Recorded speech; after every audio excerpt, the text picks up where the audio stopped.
네, 여러분 안녕하십니까. 반갑습니다. 송백석입니다. 오늘은 세계의 정치와 경제 8번째 시간입니다. 지난 시간에는 국제환경협력과 에너지안보라는 주제로 같이 공부해봤고요. 오늘은 세계화와 인간 노동에 대해서 공부해보도록 하겠습니다. 세계화가 인간 노동에 어떠한 영향을 미치는가 다각도에서 살펴보도록 하겠습니다. 그럼 먼저 오늘 수업 내용부터 살펴보시죠. 오늘 이 시간에는 첫째, 세계화와 인간 노동이 맺는 관계는 어떠한지 살펴봅니다. 둘째, 세계화 과정이 인간 노동에 미치는 구체적인 영향은 무엇인지 알아봅니다. 셋째, 향후 바람직한 노동 세계의 형성을 위한 과제는 무엇인지 논의해봅니다. 네, 오늘 수업 내용 잘 들으셨습니까? 오늘은 세계화 인간 노동에 대해서 그동안 열심히 공부해주시고 다방면에서 글을 내신 전문가 한 분 모셨습니다. 고려대학교의 강수돌 교수님 모셨습니다. 네, 안녕하세요. 네, 선생님 나와주셔서 감사합니다. 네. 예, 오늘은 세계화 인간 노동에 대해서 공부해 보도록 하겠습니다. 네. 그런데 이 세계화 인간 노동 공부하면서 신자유주의라는 개념이 많이 나오고 있습니다. 그렇습니다. 그런데 신자유주의라는 개념 우리가 이미 3강에서 다뤄봤지만은 다시 한번 좀 간략하게 짚어주시고 시작하시죠. 네, 신자유주의가 무엇인지 화면을 보면서 설명을 드리도록 하겠습니다. 예. 구자유주의가 1776년도에 아담 스미스의 국부론으로 상징되는 그런 시장자유주의 입장이라면 신자유주의는 1980년대 이후로 개방화, 탈규제화, 민영화, 유연화를 핵심으로 해서 기존의 1970년대까지 복지국가 자본주의로 상징되어 왔던 그런 시대를 마감하고 이제는 온 세상을 하나의 이윤공간, 공장으로, 시장으로 재편해 나가는 시기라고 할 수 있겠습니다. 예. 그럼 신자유주의에 대해서 다시 한번 점검을 해봤고요. 네. 그러니까 이전에 세계화를 배울 때 세계화를 두 가지 측면에서 볼 수 있다 이렇게 공부를 했었습니다. 그래서 우리가 3강에서는 세계화는 좋은 것인가 나쁜 것인가 이러한 질문으로 한번 공부를 해봤고 역시 비슷한 맥락에서 제4강에서는 세계화의 두 얼굴이라는 개념으로 공부해봤는데요. 교재 선생님 역시 개념을 소개하고 계세요. 하나는 업그레이드 이론, 또 하나는 바닥을 향한 경주. 네, 그렇습니다. 봤을 때 역시 같은 맥락에서 상반된 개념을 소개하신 것 같아요. 여기에 대해서 좀 설명해 주시죠. 네. 2005년도경에 뉴욕타임즈 칼럼니스트인 토마스 프리드만이 인도의 실리콘밸리로 불리는 방갈로르를 방문하고 부인에게 여보 이제는 세계가 평평해졌어 라고 이야기를 했다고 그러죠. 렉서스와 올리브나무라는 유명한 책에서 이제 이야기되고 있는데요. 세계가 평평해졌다는 말은 정보, 과학 기술이 발달하면서 이 세상에 누구나 다 이렇게 평평하게 경쟁할 수 있고 기존의 장애물이 없어졌다. 이제 이런 취지입니다. 근데 그걸 다른 한편으로 보면 이제 경쟁이 삭막한 경쟁이 세계화되는 것인데 프리드만은 이제 이것을 보면서 보다 낙후된 지역이 세계적인 경쟁으로 말미암아 오히려 이제 업그레이드 된다 이런 이야기를 하고 있죠. 그래서 후진 분야도 좀 선진화될 수 있고 국가 경제도 좀 후진국 단계에서 중진국을 거쳐서 선진국으로 갈 수 있고 또 하층민들도 상층민으로 올라갈 수 있다. 그래서 이제 이런 논리를 좀 더 확장해 가지고 트리클 다운 효과까지 나타나고 있다. 이렇게 이야기하는 분도 계시죠. 트리클 다운이요. 네. 트리클 다운 효과에 대해서는 CG를 보면서 설명을 좀 드리겠습니다. 트리클 다운 효과라고 하는 것은 원래 트리클 다운이라는 말이 위에 있는 물이 아래로 흘러넘친다는 말이죠. 그래서 선진 분야나 좀 대기업이나 첨단 과학기술 분야 같이 잘 나가는 분야가 돈을 많이 벌고 부유해지고 풍부해지면 물이 흘러넘치듯이 아래쪽으로 사회의 저변에 확산된다. 이런 논리를 가리키는 것입니다. 그래서 세계화로 말미암아 선진 부분이 더욱더 발전하고 세계적으로 부를 많이 얻게 된다면 그 사회 경제가 다른 영역에까지 좋은 영향을 미치게 될 것이라고 보는 입장이죠. 네, 계속해서 다른 개념 하나, 바닥을 향한 경주라고 말씀. 네, 이제 그 입장에 좀 대비되는 입장이 Race to the Bottom이라고 해서 바닥을 향한 경주를 하고 있다. 다시 말해서 한국 기업에서 인건비가 올라가고 경쟁력이 약화되면 중국이라든지 동남아로 가듯이 끊임없이 인건비라든지 원료가 값싼 곳을 찾아서 끊임없이 이제 경쟁하는 그런 경향을 가리키는데요. 1997년에 나온 그 세계화의 덫이라는 책에서 이 한스 마틴과 하랄트 슈만이라는 저자가 이런 입장을 펴고 있죠.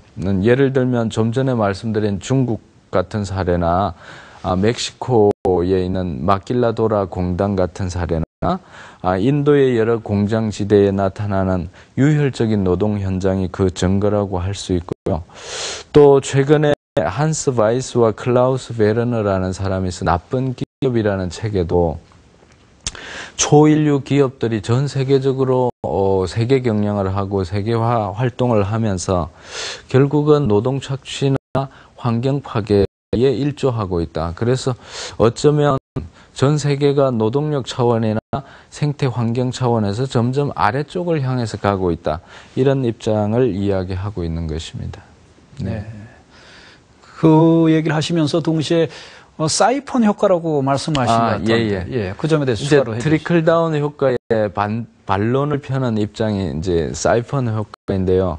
높은 곳에 있는 물을 아래쪽으로 끌어내릴 적에 일부는 높은 데 올라갔다가 다시 내려가야 되지 않습니까? 그래 이제 아래쪽에 있는 물을 높이 올려갖고 내릴 적에 올라가는 부분을 보면 밑에 있는 물을 압력을 이용해서 압력의 격차로 끌어올린다는 거죠. 네. 그러니까 트리클 다운은 위에 있는 것이 자연스럽게 흘러내린다고 보지만 네. 사이폰 효과를 이야기하는 분들은 오히려 저변의 약소자들, 사회적인 약자들, 그리고 농어촌 지역들의 이런 부와 생명력을 끌어들여 가지고 오히려 위쪽으로 빨아올린다. 네. 이제 이런 관점을 보면서 예를 들면 대형마트가 들어서면서 동네의 작은 중소 가게들이 이제 그 문을 닫게 되는 현상이 있지 않습니까? 네. 그래서 그렇게 해서 부가 중앙으로 집중되고 이것이 초국적 기업의 이제 손으로 빨려 들어가는 현상. 네. 그래서 바닥을 향한 경주와 사이폰 효과는 일맥상통하는 면이 있다. 이렇게 보고 있는 것이죠. 예.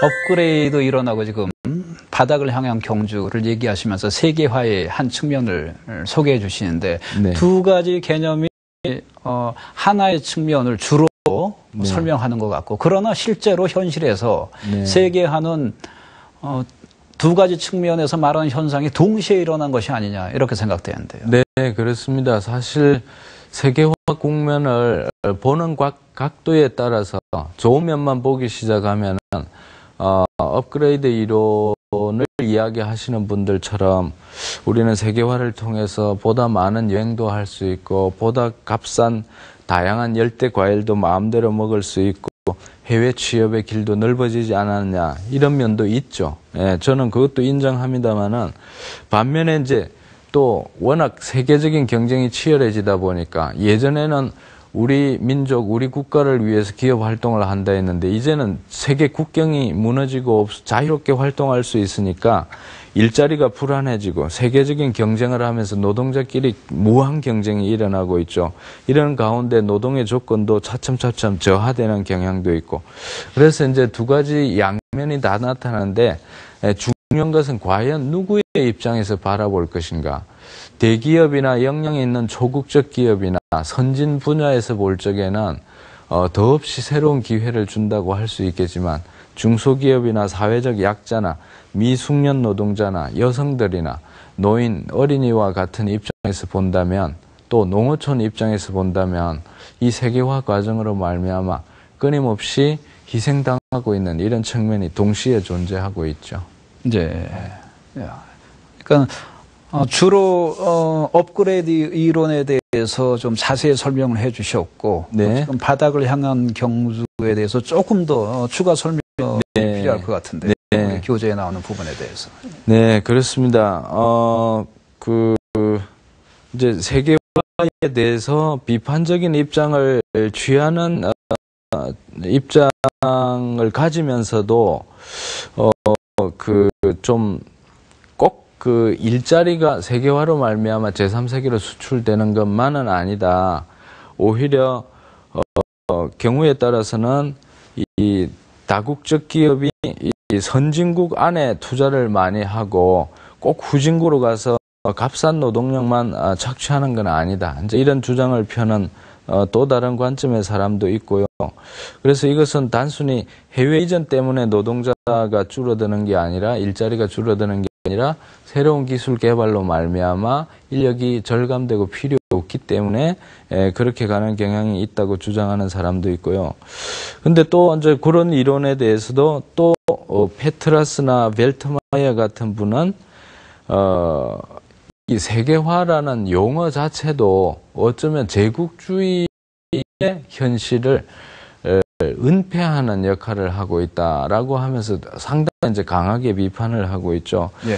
그래서 세계화를 중심으로 놓고 이야기하는 분들은 서로 상호 의존성이 강화되고 있다거나 국적 없는 회사가 많아지고 있다거나 이런 이야기를 하는데 사실은 이분들이 볼 적에는 세계적인 약탈과 착취가 더 많이 강화되고 있다. 그래서 어쩌면 예전에는 눈에 보이는 제국주의가 식민지를 개척하고 했는데 요즘은 눈에 안 보이게 오히려 제국주의가 세계화라는 이름 하에 합법적으로 활동하고 있는 게 아니냐 이런 이제 비판도 있고요. 그 다음에 이제 제가 가장 걱정하는 것은 여성 노동자들이나 아동 노동 또는 경우에 따라서 노예 노동과 같은 이런 부작용도 많이 나오고 있습니다. 예. 세계화 신자유주의에 대해서 좀 알아보고 그럼 이제 노동 문제 좀 국한해서 알아보겠습니다. 네. 노동 문제 얘기하니까는 세계화 얘기하고요. 네. 다문화 사회 그리고 그렇습니다. 우리나라도 외국인 노동자 유입이 급증하지 않았습니까? 그렇습니다. 세계화는 그럼 이런 그 자본 이동과 노동 이동에 균등하게 영향을 미친다고 봐야 됩니까? 아니면 균등하지 않은 것 같아요. 예. 그러니까 이제 우리 사회도 잘 보시다시피 노동력의 이동이라고 하는 것은 인건비가 값싼 곳으로부터 보다 더 높은 곳으로 올라가려고 하는 경향이 있고 자본의 이동은 인건비나 어떤 생산 비용이 많이 먹히는 곳에서부터 낮은 곳으로 이동하려고 하는 상반되는 경향이 있거든요. 서로 이제 하나는 올라가려고 하고 하나는 내려가려고 하는데 이런 경향의 차이 때문에 사실은 여러 가지 사회적인 문제가 발생하고 있습니다. 예를 들면 자본의 자유로운 이동을 위해서는 국경도 허물고 여러 가지 제도적인 장치, 탈규제화라든지 개방화를 행하고 있거든요. 민영화도 하고 있고.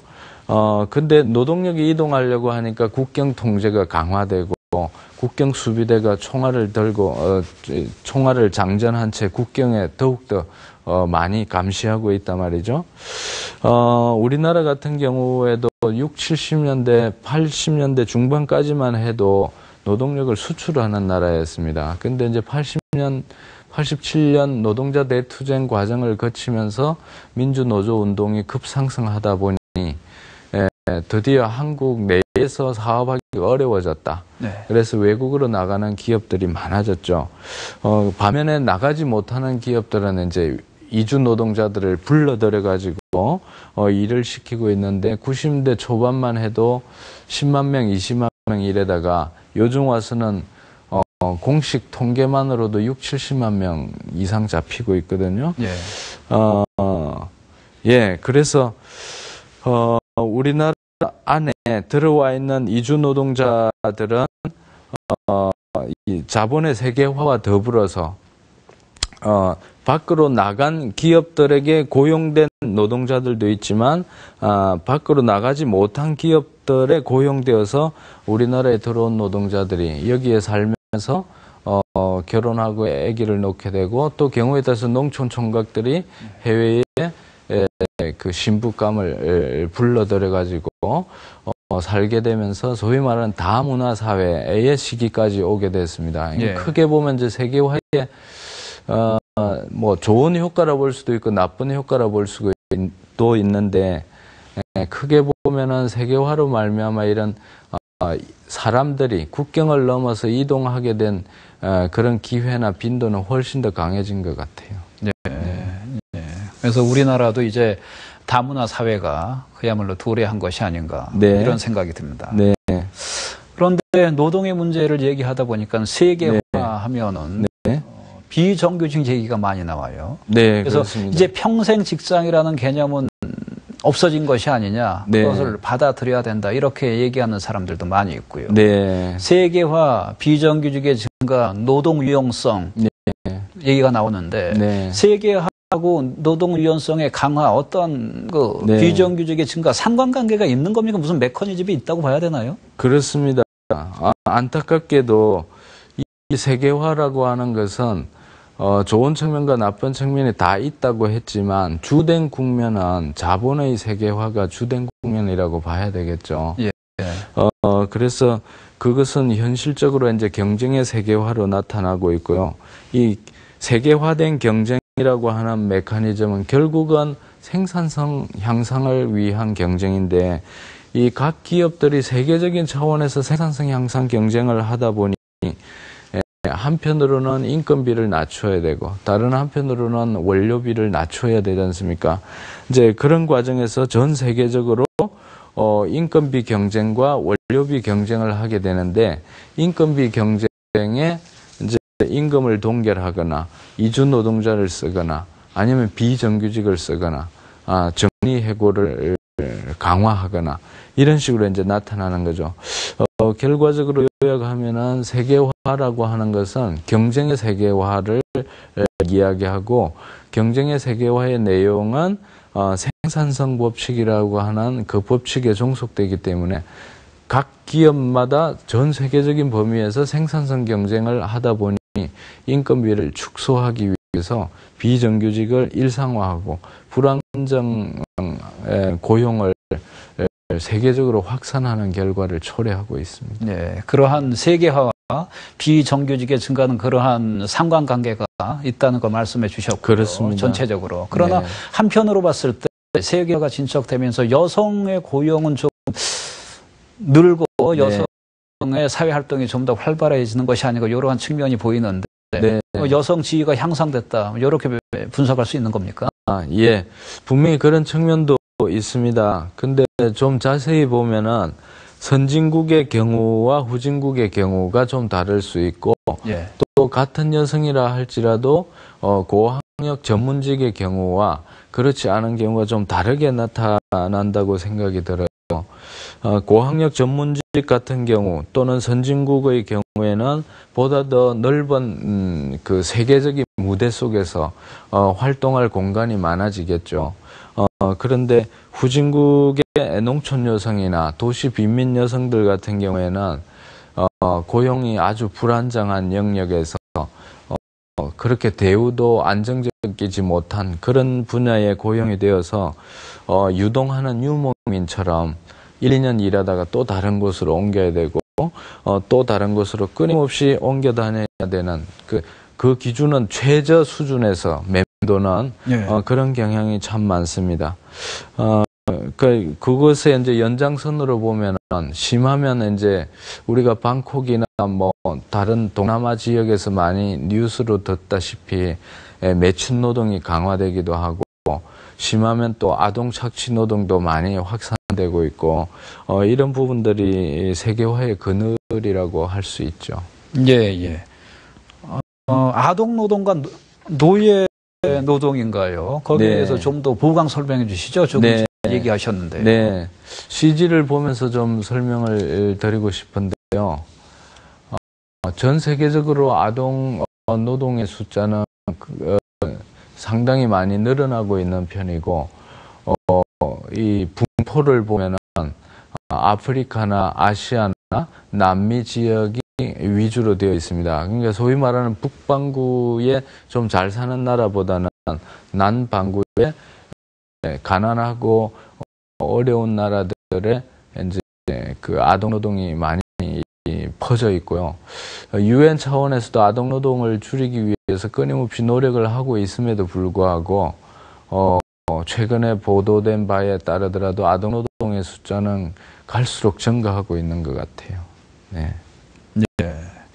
자, 그러면은 이제 노동조합으로 한번 넘어가 보죠. 네. 아까 말씀하시기를 세계화가 자본과 네. 노동에 균등하게 네. 영향을 미치는 것은 아니다. 네. 이렇게 얘기하셨고, 그리고 세계화와 비정규직의 증가는 일정한 상관관계가 있다고 네. 말씀하셨는데, 그러면은 그에 맞서서 노동조합에 옵니까? 투쟁이라고나 할까요? 네. 단결이라고나 네. 할까요? 이런 거 어떻게 강화진다고 봐야 됩니까? 어떻습니까? 안타깝게도 그런 측면보다는 그 반대의 측면이 강한 것 같아요. 네. 원칙적으로 보면은 각 민족 국가나 지역 사회에 갇혀 있던 노동이 세계화로 말미암아 보다 넓은 지평선으로 나가서 소통하고 연대한다면 훨씬 더 이 세상이 좋아질 수 있는 새로운 기회도 생길 텐데, 그것은 이론이고 현실적으로 보면은 상당히 그 세계화된 경쟁 속에서 노동조합의 입지가 좁아지는 것 같습니다. 네.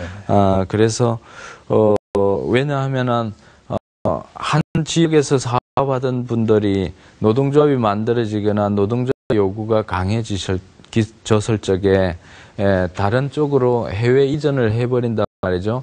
그러니까 이제 기존에는 단결된 조합의 힘으로 경영진과 대등하게 교섭해가지고 타협과 양보 과정을 거치면서 노동 조건을 조금씩이라도 업그레이드하던 그런 부분조차도 세계화로 말미암아 떠나버린다는 거죠. 공장문을 닫고 떠나버리거나 뭐 경우에 따라서 위장 폐업까지도 있고요.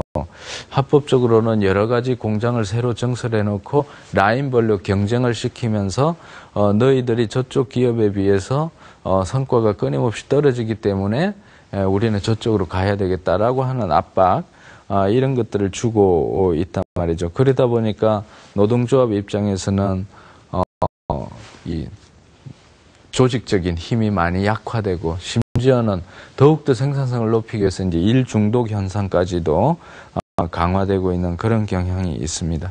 네. 지금 생각해 보니까 일전에 어느 자리에서 선생님께서는 이 항상 좀 구조적인 이런 얘기를 하셨거든요. 네. 지금 그때 얘기하셨던 게 지금 이 자리에서 다시 설명해 주시면은 상당히 필요할 것 같습니다. 좋을 것 같습니다. 대개 이제 기업이 구조조정을 한다라고 하는 것은 적자이거나 위기 상황에 몰렸을 적에 마지막 최후의 수단으로서 구조조정을 하는 것인데, 세계화 과정이 진척되면서 흑자 기업조차도 끊임없이 구조조정을 해나가는, 그래서 적자뿐만이 아니라 흑자 기업이 그렇습니다. 그래서 이제 항상적 구조조정이다 이런 개념까지 나오고 있는데요. 우리나라도 그런 문제가 많지만 작년 초로 기억합니다. 미국 LA의 한 실직한 노동자가 5명의 자녀와 아내를 총으로 쏘고 자살했거든요. 그 안타까운 일이 발생했는데 그 사람이 죽기 전에 방송국에 팩스를 보냈어요. 유서로. 아내와 자기가 어떤 병원에서 일하고 있었는데 이 병원에서 막 해고가 되는 바람에 탈출구를 찾지 못해서 죽음을 선택했다. 이런 유서를 보내고 자살했습니다. 그런 그 안타까운 문제는 꼭 우리 국내에서만 일어나는 것이 아니라 그렇습니다. 자본주의 가장 발달했던 미국에서도 그렇게 그렇습니다. 일이 계속 일어난 것 같고요. 신자유주의 세계화의 선두주자 국가 안에서도 그런 부작용이 그런 양면적인 측면이 지금 일어나는 것 같습니다. 그러면 세계화로 인해서 이루어지는 노동 유연성 강화가 실제로 어떻게 벌어지고 있는가, 거기에 맞서서 어떻게 노동자들은 단결하고 있는가, 요 점에 대해서 우리가 현장에서 고려대학교 김영권 선생님의 인터뷰를 들어보도록 하겠습니다. 두 가지 형태로 나타나거든요. 직접적인 경우와 간접적인 경우가 있는데요. 일단 간접적인 경우는 그 세계 금융이 그 기업을 인수해서 운영하는 것입니다.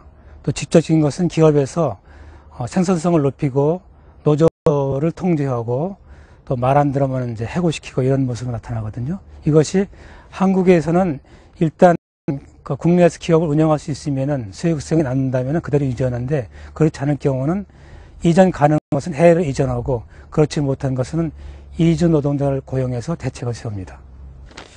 아시아에서는 과거에는 주로 일본과 미국, 유럽 기업이 한국에 들어왔었거든요. 근데 지금 한국 기업도 많이 나가요. 그래서 그동안에는 이제 주로 한국 사람들이, 한국 노동자들이 아일러라든가 이런 것처럼 선진 나라가 노동자들이 이룩한 업적을 받는 데 주력했거든요. 또 하나 변화된 양상은 이제는 한국이 나가는 회사, 나라 쪽의 기업이 또 들어오는 거예요. 예를 들어서 쌍용, 다른 나라 사람들이 한국 자동차를 인수했는데 이제는 쌍용 자동차의 경우는 중국 상하이 자동차가 인수했다가 다시 이번엔 또 인도의 마힌드라가 이제 인수하는 그런 경우입니다. 그래서 이것이 이제 노동운동에서 대응이 쌍방향으로 나타나거든요. 한국과 인도의 경우로 본다면은 한국의 대우 타타가 들어와 있고요. 또 이번에 마힌드라가 인수하려고 그러는데 반대로 한국의 현대자동차는 인도에 가서 노동자를 인정하지 않고 또 포스코는 그 제철소를 세우려고 합니다. 그렇기 때문에 이 양적인 노동운동의 대응이 쌍방향으로 나가지 일방으로 도와준다거나 도움을 받는거나 그런 양상은 아닙니다. 여태까지 노동자들은 단결해서 파업하고 시투쟁을 하게 되면 해결된다고 봤거든요. 근데 기업은 그럴 경우는 해로 나가거든요. 그런 상태이기 때문에 현재로서는 단결력에 한계가 있습니다. 파업에 한계가 있는데 방법은 세 가지 정도가 있는데 첫째는 국내에서 조직력을 강화해야 되는데 현재는 조직률이 10%밖에 안 됩니다. 한국노총, 민주노총 다 합쳐서요. 그래서 여기에 비정규직 노동자와 이주 노동자를 포함시켜서 단결력을 높여야 되고요. 이런 것은 미국 경우에도 AFL-CIO가 예산의 30%를 배정해서 이 문제를 해결한 적이 있습니다.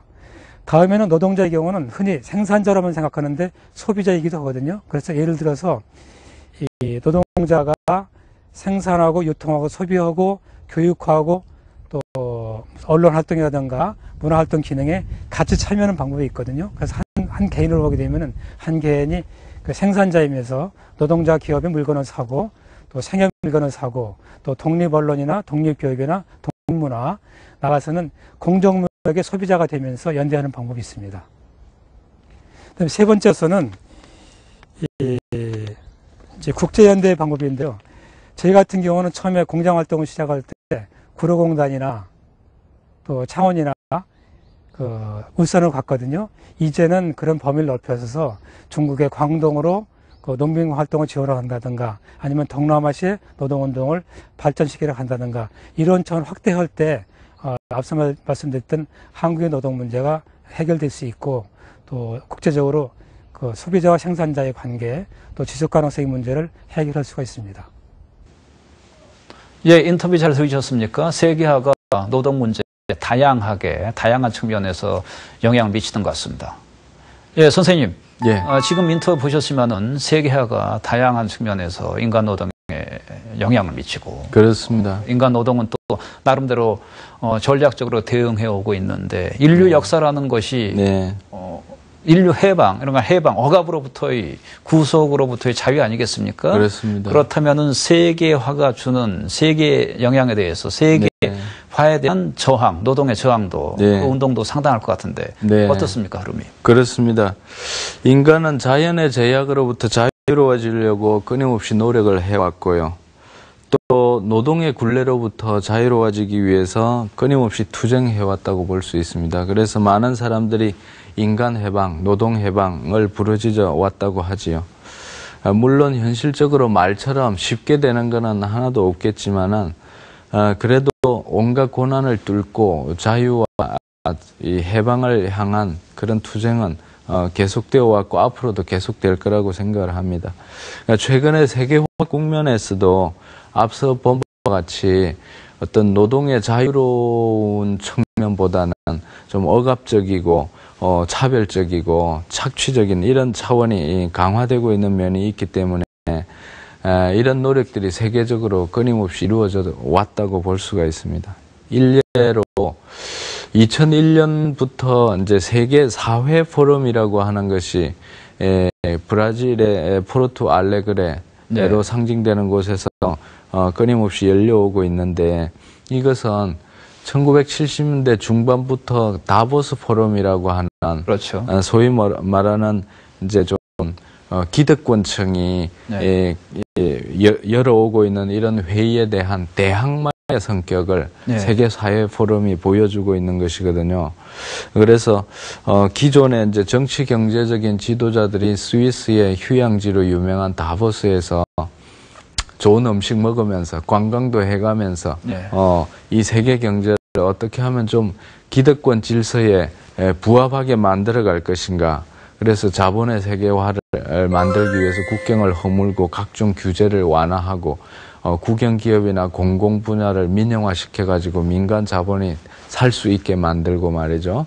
또 노동력의 유연화를 통해서 끊임없이 노동력 사이의 경쟁을 촉진하는 이런 정책과 제도들을 강화하기 위해서 세계적으로 협의해 왔다면 이런 세계사회 포럼은 그런 과정들이 초래하는 사회 경제적인 문제들을 근본적으로 비판하고 네. 지적하면서 이것을 아래로부터 좀 다른 세계는 가능하다. 또 다른 인간의 얼굴을 한 세계화가 가능하다. 이런 논리를 펴면서 진행되어 나오고 있다고 볼 수 있습니다. 예, 예. 그러면 제가 뉴스로 듣기에는 네. 다보스 포럼 행사가 있어 왔고 네. 그때 한국의 정재계 인사들이 많이 참여를 하는 걸로 알고 있거든요. 그렇습니다. 그런 뉴스가 많이 나왔고 그럼 네. 세계 사회 포럼에도 우리나라가 좀 적극적으로 참여합니까? 예, 참여하고 있죠. 민중 진영에서 뭐 노동자, 농민, 여성, 생명운동 각 분야에 참여하고 있고요. 예. 예, 세계 사회 포럼뿐만 아니라 뭐 경우에 따라서 WTO 강요회의 반대회담 같은 데도 참여해가지고 제 기억으로 2003년도인가 가을에 이경혜 열사라는 그 농민이 그렇죠. 저 남미에 가가지고 뭐 참 안타깝게도 배를 가르면서 이렇게 자결을 하면서 이 세계화가 농업이나 농민이나 이런 기층 민중들한테 얼마나 잘못된 영향을 낳고 있는지를 고발한 것이죠. 우리나라 사람들은 빨리 잊어버렸는데 사실 이런 세계화의 근본적인 문제를 지적하는 세계운동 진영에서는 이경혜 열사가 굉장한 영웅으로 이렇게 칭송되고 있습니다. 아, 그렇습니까? 네. 그 케이스는 세계화 저하 운동의 하나의 그 상징적인 사건이라고 볼 수 있겠는데. 네. 그러면은 이런 저항 운동이 어떤 나름대로 체계적으로 유형도 뭐 이러한다고 볼 수 있을 것 같은데 거기에 대해서 좀 소개해 주시죠. 예. 이런 잘못된 세계화에 끊임없이 반론을 제기하고 대안을 제시하려고 하는 운동을 고정된 유형화는 아니지만 제 나름대로 몇 가지로 이렇게 나누어 보면 한 5가지 정도로 요약이 될 것 같아요. 첫 번째가 신자유주의 세계화를 주도하고 있는 세계적인 기구들에 대한 반대 운동입니다. 그러니까 가장 대표적인 게 WTO 반대 운동이죠. 1999년 11월 달에 미국 시애틀에서 WTO 뉴 라운드 출범 그 국면에서 반대 운동이 아주 거세게 일어났고 그것을 기화로 사람들이 더욱더 많이 모여야 되겠다 이런 움직임들이 나왔습니다. 그래서 그 WTO 반대 운동을 하면서도 이분들이 내세운 어떤 대안은 공정거래, 공정무역, 공정거래가 많아져야 되겠고 출혈적인 수출을 해서 더 많은 돈을 벌기 위해서 끊임없이 바닥을 향한 경쟁이 아니라 농산물을 사더라도 정당한 대가를 지불하고 사고 공산품이라도 유혈노동이나 어린이 착취노동이 아닌 정당한 노동권을 보장해주는 그런 조건 하에서 생산된 물품을 거래하자. 그 다음에 이제 토빈세를 또 대안으로 제시하기도 합니다. 예를 들면은 이 외환 거래에서 많은 돈들이 오고 가고 있죠. 지금도 하루에만도 무려 2조 달러의 돈이 투기성 자본으로 흘러다니고 있다고 하거든요. 그러니까 국제 거래에서 사용되고 있는 돈이 어마어마한데 그 돈의 95% 정도는 투기성이고 나머지는 이제 아주 적은 부분만이 실질적으로 무역 거래에 사용된다 이거죠. 그런 의미에서 투기성 자본에 대해 대해서 세금을 매기자라고 하는 게 토빈세고요. 그러니까 이런 노력들이 있고, 두 번째로는 각종 투자 협정이나 자유무역 협정을 반대하는 운동이 있습니다. 우리나라에 2007년도에 한미 FTA 반대 운동이 그랬던 것이고요. 예.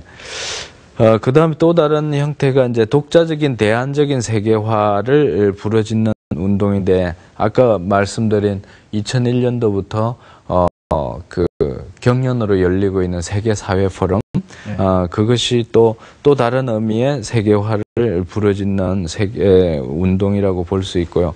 그 다음에 이제 네 번째는 각 나라 사이에 노동조합끼리 연대하는 운동들도 있고, 다섯 번째는 신자유주의 세계화 구조조정에 대해서 직접적으로 반대 운동을 하거나 파업을 하거나, 뭐 우리나라도 그렇지만 다른 나라 남아프리카라든지 미국이라든지 체코라든지 사파티스타, 멕시코의 사파티스타 운동과 같이 직접적인 저항 운동을 하는 그런 형태로 나누어 볼 수가 있습니다. 예. 그리고 교재를 읽어보니까는 교수님께서는 인간의 얼굴을 한 세계화. 네. 이것이 우리가 나아갈 방향이다. 하셨고, 또 동시에 아래로부터 이 세계화를 얘기하시고, 여기에 대해서 좀 몇 분간 얘기해 주시고, 강의를 마쳐야 될 것 같습니다. 세계화를 흔히 사람들이 이야기하듯이 가치 중립적으로 보고, 좋은 것도 있고 나쁜 것도 있으니까 좋은 거는 살리고 나쁜 거는 없애면 되지 않겠는가, 이렇게 이야기할 수도 있죠. 근데 제가 보기에는 노동하는 사람의 입장에서 보면은 이 세계화는 위로부터의 세계화이기 때문에 그저 그냥 좋은 부분은 더 살리고 나쁜 부분은 극복할 수 있는 것으로 쉽게 다가오는 게 아니라고 봅니다. 그래서 이제 기본적인 패러다임 자체가 아래로부터 세계화를 이루자, 이런 식으로 가야 된다는 건데, 그것은 첫째로는 각 나라마다 약화되고 있는 민주주의를 다시금 강화하는 풀뿌리 민주주의가 강화돼야 되고, 우리나라 이제 지방자치제도에서 조금 단초가 보이긴 하지만 풀뿌리 민주주의가 중요하다, 이 말이고요. 두 번째는 그럼 세계 각국은 어떤 관계를 맺어야 되냐? 지금과 같이 약육강식의 관계, 심하게 말하면 제국주의 관계가 아니라 서로 형제 자매 간의 관계로 재편돼야 되고, 그래서 진정한 의미의 우정과 평화의 관계로 국제관계를 재편해야 되고요. 세 번째로는 초국적 기업이나 세계 금융자본의 행포를 범지구적인 민주주의 입장에서 제어하는 각종 장치들을 마련해야 된다고 보고요. 마지막으로는 각 나라마다 정말 생태적이고 자율적인 공동체들이 좀 더 많아져 가지고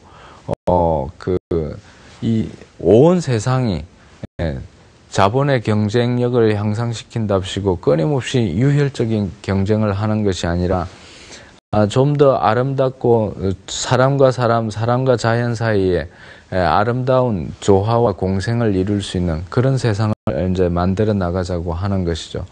마치 이것은 인도의 마하트마 간디 선생이 앞으로 인도의 장래를 위해서는 70만 개 이상의 마을 공화국이 필요하다라고 이야기한 바처럼, 지금까지 200 몇십 개의 나라들이 끊임없이 앞만 보고 선진국으로 달려나가기 위한 경쟁을 해오고 있는데, 이것은 제가 볼 적에는 어쩌면 강국이 유리한 게임이에요.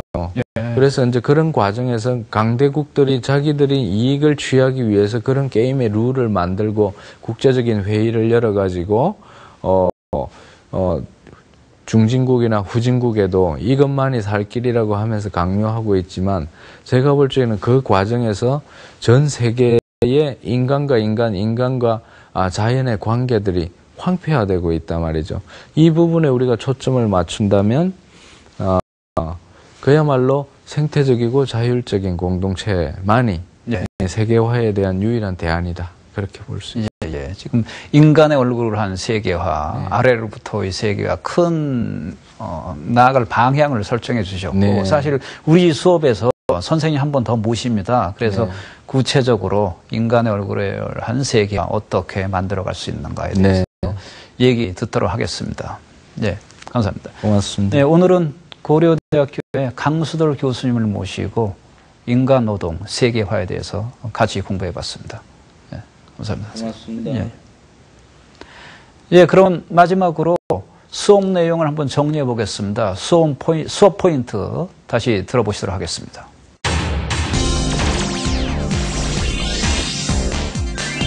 세계화와 인간 노동의 관계에 대한 두 가지 시각에는 첫째, 업그레이드 이론과 트리틀타운 효과, 둘째, 바닥을 향한 경주 이론과 사이펀 효과가 있습니다. 세계화가 인간 노동에 미치는 구체적 영향으로는 첫째, 자본 이동 및 노동 인회 증가, 둘째, 비정규직 확산 및 노동의 유연화 증대, 셋째, 노동 비밀 및 노예 노동의 확산, 넷째, 노동의 질 저하 및 일 중독 확대가 있습니다. 마지막으로 바람직한 노동 세계를 위해서는 저항을 넘어 아래로부터 세계화가 필요합니다. 그러기 위해서는 첫째, 각 사회 내 민주주의가 강화돼야 합니다. 둘째, 국가 간 우정과 평화의 관계가 정립돼야 합니다. 셋째, 초국적 자본 및 세계 금융자본에 대한 제어가 있어야 합니다. 넷째, 생태적 자율 공동체의 세계적 확산이 요구됩니다. 네, 핵심 포인트 잘 정리되셨습니까? 오늘은 고려대학교의 강수돌 교수님을 모시고 세계화와 인간 노동에 대해서 공부해봤습니다. 다음 시간에는 세계화와 인권 및 시민권이라는 주제로 여러분 다시 한번 찾아뵙겠습니다. 감사합니다.